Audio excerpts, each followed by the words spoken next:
Dear students, आज हम discuss करने जा रहे हैं बीसीएस थ्योरी। तो जो बीसीएस थ्योरी होता है उसका इम्पॉर्टेंट एस्पेक्ट है इलेक्ट्रॉन इलेक्ट्रॉन इंटरेक्शन पहला, और दूसरा है आपका कूपर पेयर। ठीक है, तो जो इलेक्ट्रॉन इलेक्ट्रॉन इंटरेक्शन है ये नाम से ही थोड़ा सा अजीब इसलिए लगता है क्योंकि जो दो इलेक्ट्रॉन होते हैं वो कैसे भला इंटरेक्ट कर सकते हैं, क्योंकि दो इलेक्ट्रॉन जो हैं वो कैसे हैं, नेगेटिवली चार्ज्ड हैं। तो दो नेगेटिवली चार्ज्ड इलेक्ट्रॉन जो हैं वो अट्रैक्ट तो करेंगे नहीं, वो रिपेल कर सकते हैं क्योंकि लाइक चार्जेस रिपेल करते हैं। ठीक है, तो लेकिन हमको ये बताना है कि इनके बीच में इंट्रैक्शन होता है जिसकी वजह से हमको कूपर पेयर मिलता है। तो वो पॉसिबल सिर्फ तभी है जब हम इनके साथ पॉजिटिव आयंस को भी लाएं और डायरेक्ट इनका इंट्रैक्शन ना हो करके इनका इंट्रैक्शन पहले लैटिस के साथ हो और उसके बाद फिर एक इलेक्ट्रॉन का इंट्रैक्शन लैटिस के साथ और फिर दूसरे इलेक्ट्रॉन के साथ। तो इनडायरेक्टली हम इसको कह सकते हैं ना कि इलेक्ट्रॉन इलेक्ट्रॉन का ही इंट्रैक्शन। तो इस चीज़ को समझने के लिए हम लोग को कुछ चीज़ों को समझना पड़ेगा। तो वो क्या चीज़ है, हम इसको थोड़ा सा एग्जांपल से समझते हैं कि यहाँ पर सपोज़ ये आपके पास जो है पॉजिटिव आयंस है। ठीक है, ये आपके पास पॉजिटिव आयंस है। अब होगा क्या कि यहाँ पे सपोज़ एक इलेक्ट्रॉन पास करता है इस पॉजिटिव आयंस वाले इस हिस्से से जो कि लैटिस के अंदर है। तो जब ये इलेक्ट्रॉन पास करेगा तो फिर यहाँ पे जो बाकी पॉजिटिव आयंस है उनको ये अट्रैक्ट करेगा अपनी तरफ। ठीक है, अब होगा क्या, लेकिन ये यहाँ पे एक चीज़ और ध्यान में रखनी है कि ये जो सरफेस है ये इतना स्टिफ नहीं रहता, ये इलास्टिक जैसा थोड़ा रहता है। तो इसीलिए जो आपका लैटिस है वो थोड़ा डिफॉर्म तो होगा ही, क्योंकि इनकी पोजीशनिंग की भी वजह से और क्योंकि वो जो सरफेस है आपका वो भी थोड़ा इलास्टिक जैसा है इस वजह से। अब जब दूसरा इलेक्ट्रॉन यहाँ पे आएगा तो वो क्या देखेगा कि वो पहला वाला जो इलेक्ट्रॉन है वो तो पूरी तरह से स्क्रीन है पॉजिटिव आयन से। तो जो दूसरा इलेक्ट्रॉन आएगा उसको पहला इलेक्ट्रॉन तो नहीं दिखेगा, उसको क्या दिखेगा, ये पॉजिटिव आयन्स उसको दिखेंगे। तो वो पॉजिटिव आयंस की तरफ वो अट्रैक्ट हो जाएगा। तो इनडायरेक्टली वो किससे अट्रैक्ट हुआ, इस वाले इलेक्ट्रॉन से। कैसे, ये क्योंकि हमने कहा कि ये स्टिफ नहीं है, ये थोड़ा इलास्टिक जैसा है, तो ऐसा मान के चलिए कि ये थोड़ा सा गड्ढे में है। ठीक है, तो ये जब आएगा तो ये तो इन लोगों को देखते हुए आएगा, लेकिन ये भी आकर के इस गड्ढे में घुस जाएगा। तो इस तरीके से दो इलेक्ट्रॉन का इंट्रैक्शन हो जाएगा। क्लियर है ये बात।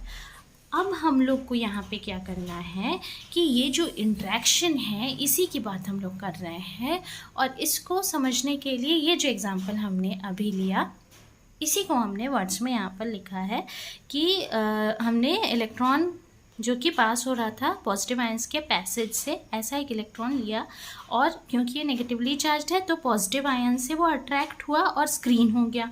स्क्रीनिंग जो है वो कम हो गया क्योंकि जो इलेक्ट्रॉन है उसका इफेक्टिव चार्ज था।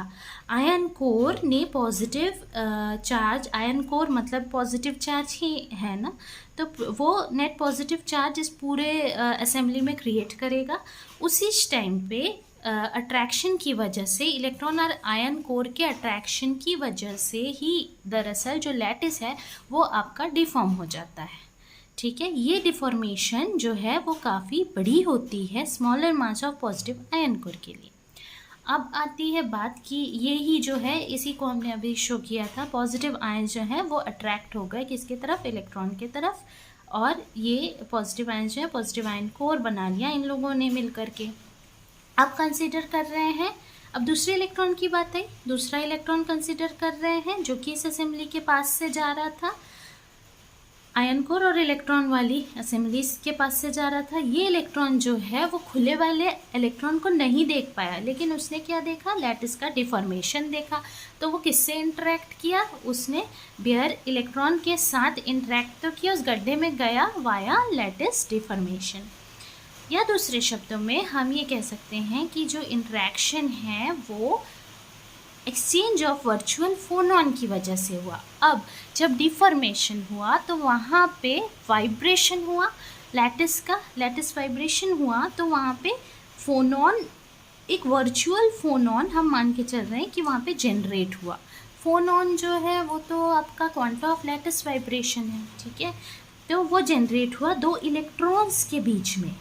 तो वेव वेक्टर्स के टर्म्स में अगर हम इसको लिखना चाहें तो हम k1 minus q is equals to k1 dash और k2 plus q is equals to k2 dash ऐसा करके लिख सकते हैं, ठीक है। अब यहाँ पे इसी चीज़ को शो किया गया है, एक्सचेंज हो रहा है वर्चुअल फोनॉन्स का बिटवीन दो इलेक्ट्रॉन्स के बीच में, एक इलेक्ट्रॉन ये दूसरा। तो k1 plus k2 is equals to k1 dash plus k2 dash, यानी नेट वेव वेक्टर जो है पेयर का वो यहाँ पर कंजर्व्ड है। तो जो लैटिस है वो इनवेरिएंट ही रहेगा, लेकिन मोमेंटम जो है वो इलेक्ट्रॉन के बीच में ट्रांसफ़र हो जाएगा, ठीक है।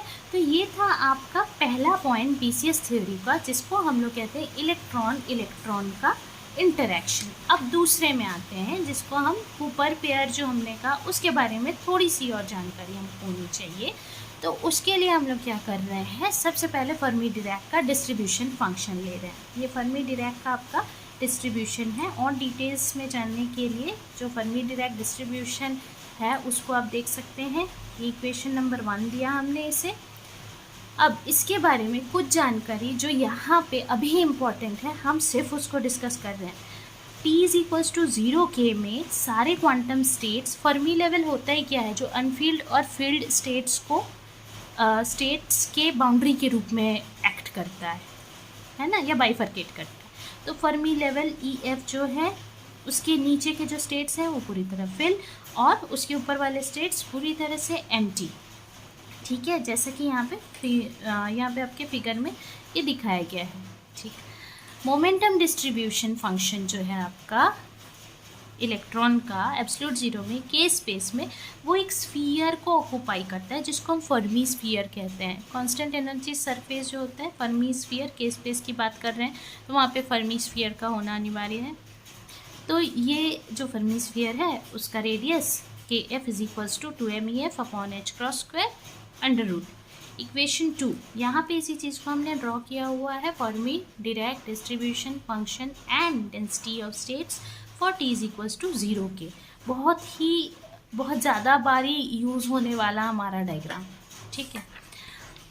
अब यहाँ पे दो इलेक्ट्रॉन्स अगर आप एक मेटल में ऐड करते हो, कब, एब्सोल्यूट जीरो, तो सारे क्वांटम स्टेट्स जो हैं जिनकी energy E less than EF है, या हम दूसरे शब्दों में कह सकते हैं K लेस देन KF, वो पूरे भरे होंगे। तो पॉली प्रिंसिपल क्या कहेगा कि वो ऑक्यूपाई करेंगे स्टेट जिनकी energy E greater than EF होगी।